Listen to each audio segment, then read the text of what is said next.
ప్లేస్కి వెళ్ళి క్లియర్ కట్గా ఇది యాక్సిడెంట్ కాదు హత్య అంటూ కూడా కొన్ని వీడియోలు కూడా చిత్రీకరించి రిలీజ్ చేసిన పరిస్థితి.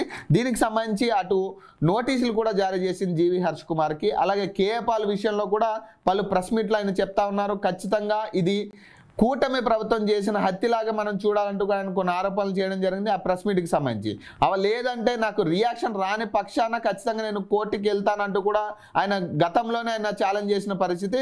ఈ రోజు ఆయన హైకోర్టును ఆశ్రయించిన తర్వాత హైకోర్టు కూడా దీని మీద స్పందించినట్టుగా తెలుస్తూ ఉంది. ఏదైతే క్లియర్ కట్గా ఆధారాలు ఉన్నాయో మీ దగ్గర, ఏదైతే పోస్ట్ మార్టం రిపోర్ట్ కానీ మీరు ఏదైతే దీన్ని యాక్సిడెంట్గా చిత్రీకరించిన ఏదైతే యాక్సిడెంట్ అని చెప్తా ఉన్నారో దానికి సంబంధించి పూర్తి ఆధారాలతో పాటు ఉన్న డీటెయిల్స్ అన్నీ కూడా కోర్టుకి సబ్మిట్ చేయాలంటూ కూడా ఇప్పటికే గవర్నమెంట్కి సూచించినట్టుగా తెలుస్తూ ఉంది. అలాగే దీనికి సంబంధించి సిఎస్ కానీ లేదా హోంశాఖ కానీ ఇమీడియట్గా రియాక్ట్ అవ్వాలి, లేకపోతే రీపోస్ట్ మార్టం అయినా మళ్ళీ ఖచ్చితంగా చేయాల్సి ఉంటుందంటూ కూడా కోర్టు ఆదేశాలు జారీ చేసినట్టుగా తెలుస్తోంది. అలాగే హర్ష కుమార్కి సంబంధించి కూడా గతంలో నోటీసులు ఇచ్చిన దాఖలాలు కనబడతా ఉన్నాయి. ఇప్పటికీ కూడా ఇటు కేఏ పాల్ కావచ్చు అటు హర్ష కుమార్ కావచ్చు వీళ్ళిద్దరికీ కూడా దీన్ని హత్య 100% హత్య ఇది అంటూ కూడా వాళ్ళు ఇప్పటికీ ఆరోపిస్తా ఉన్నారు. దీనికి సంబంధించి అసలు వాళ్ళు ఏం మాట్లాడారో ఒకసారి విందాం. ఇది హత్య, నా దగ్గర ఎవిడెన్స్ ఉంది.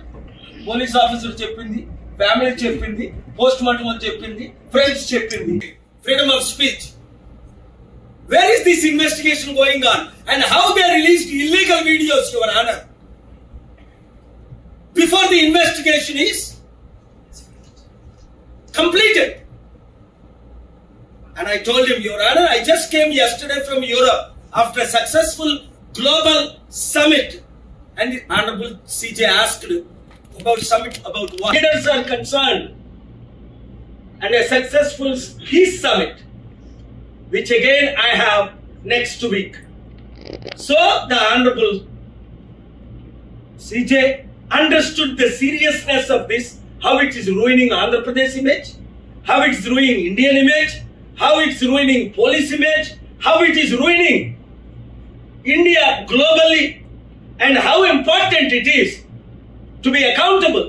So transfer this sit so-called Europeans మాట్లాడారు కదా, అందుకే కదా నేను యూరోప్ నుంచి వచ్చాను. వాళ్ళందరూ నోరు ముయించలేం కదా. 300 కోట్ల క్రైస్తవులు వెయిట్ చేస్తున్నారు, ఇతరులు వెయిట్ చేస్తున్నారు, హిందూస్ వెయిట్ చేస్తున్నారు. దీనికి న్యాయం జరగకపోతే దేనికి న్యాయం జరగదు. 1999లో వాజ్పేయి గవర్నమెంట్ ఉన్నప్పుడు హెలికాప్టర్లో నేను వెళ్ళి ఆస్ట్రేలియా మిషన్ అని తగలబెట్టినప్పుడు అక్కడ దారాసింగ్ అరెస్ట్ చేయించాను, కలెక్టర్ ని సస్పెండ్ చేయించాను. ప్రైమ్ మినిస్టర్ వాజ్పేయి గారితో 10 రోజులు కూర్చొని న్యాయం చేశాను ఆయనకి. అదే నేను ఇక్కడ మెన్షన్ చేశాను కోర్టులో. సిమిలర్ సిచ్యువేషన్ 99 నుంచి ఇప్పుడు వరకు జరగల. అందులో ఫైల్ చేశాను. ఏది పవన్ కళ్యాణ్ చర్చలు ఎన్నున్నాయి, ఇల్లీగల్ గా ఎన్నాయి అని. ఇప్పుడు ఉన్న పోలీస్ ఆఫీసర్స్ ఇల్లీగల్ గా చట్టానికి వ్యతిరేకంగా వీడియోలు ఎందుకు రిలీజ్ చేశారు?